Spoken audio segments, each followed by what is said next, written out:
Hello friends, मेरा नाम विपिन कुमार और आप देख रहे हैं अनसीन फैक्ट। जैसा कि आप सभी जानते हैं, भारत और नेपाल के बीच आज तनाव बन चुका है, जिसका कारण है विवादित नक्शा। जिस विवादित नक्शे में नेपाल ने लिपुलेख दर्रा और काला पानी को अपने एरिया में बताया है, जबकि ऐसा नहीं है। जो लिपुलेख दर्रा है वो उत्तराखंड में आता है और काला पानी भारत और नेपाल के बीच में एक बॉर्डर के रूप से कार्य करता है, जिसका एक किनारा नेपाल में तथा दूसरा किनारा भारत में आता है। अगर उस पर किसी प्रकार से निर्माण करना हो, बांध निर्माण या पुल निर्माण, तो इसमें दोनों देशों का सहमत होना जरूरी है, नहीं तो उस पर किसी प्रकार से निर्माण नहीं किया जा सकता है। और ये जो विवादित नक्शा है, इसके पीछे चीनी राजदूत हाओ यांकी का हाथ है। हाओ यांकी की भूमिका इसमें कैसे रही, ये कितना आसान रहा कि किसी दूसरे देश में जाके उनके क्षेत्र एरिया को बढ़ाने के लिए सुझाव देना और वहाँ की सरकार का उसे मान जाना। तो आइए हम बताते हैं। ये हाओ यांकी हैं। हाओ यांकी को वायलिन बजाने का भी शौक है। हाओ यांकी को फोटोग्राफी मॉडलिंग का ज़्यादा शौक है, इसीलिए वे फोटोग्राफी मॉडलिंग के जरिए वो वहाँ पे नेपाल के टूरिस्ट प्लेस पे जाती हैं, उनको विजिट करती हैं और उसको अपनी तरीके से बढ़ावा देती हैं। वो नेपाल टूरिज्म को अपने तौर पे अपने ट्विटर अकाउंट पे अपडेट करके नेपाल टूरिज्म को बढ़ावा देती हैं, जबकि नेपाल टूरिज्म की ब्रांड एम्बेसडर शू किंग है।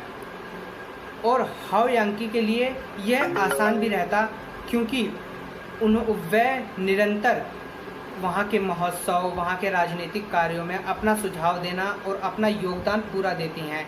जैसा कि लास्ट इंटरनेशनल वुमेन डे पे भी उन्होंने वहाँ के सांस्कृतिक नृत्य में भी मुख्य भूमिका निभाई थी। इसीलिए वहाँ पर उनको जनता का समर्थन, सरकार का समर्थन रहता है।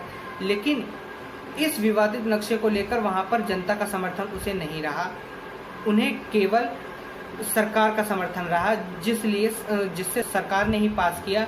लेकिन जनता को इससे काफ़ी समस्याओं का सामना करना पड़ रहा है। जो नेपाल में बॉर्डर पे लोग रह रहे हैं, उनका जो कुछ नौकरियां थी वो भारत में थी, वो भारत में कार्य करते थे और नेपाल में, क्योंकि भारत और नेपाल में आने जाने के लिए, रोज भी आने जाने के लिए कोई ऐसा पासपोर्ट की ज़रूरत नहीं होती है। नेपाल और भारत के बीच आने जाने के लिए वहाँ पर लोग ऐसे ही आ जा सकते हैं। इसलिए नेपाल के लिए ये बहुत कठिन समय है। और नमक भी जो भारत से ही जाता है, जो कि अभी तक 20-25 रुपये किलो था नेपाल में, आज 70-80 रुपये किलो मिल रहा है। उनकी जो पार्टी है उसमें भी विवाद बन चुका है, क्योंकि उनके जो वाइस चेयरपर्सन हैं, उन्होंने उनसे इस्तीफ़ा मांगा है। इस्तीफ़ा इसलिए नहीं है कि उन्होंने ये विवादित नक्शा बनाया, इसलिए भी है क्योंकि जब नेपाल में पार्टी बन रही थी तो उन दोनों के बीच समझौता हुआ था कि 2.5 साल प्रधानमंत्री के लिए समझौता हुआ था। इसलिए वाइस चेयरपर्सन गौतम ने उनके खिलाफ विद्रोह चालू कर दिया है और इस्तीफ़ा मांग रहे हैं, और उन्हें यहाँ तक चेतावनी दे दी है कि या तो वे प्रधानमंत्री का पद संभाले या तो अपनी पार्टी में सदस्यता बनाए रखें।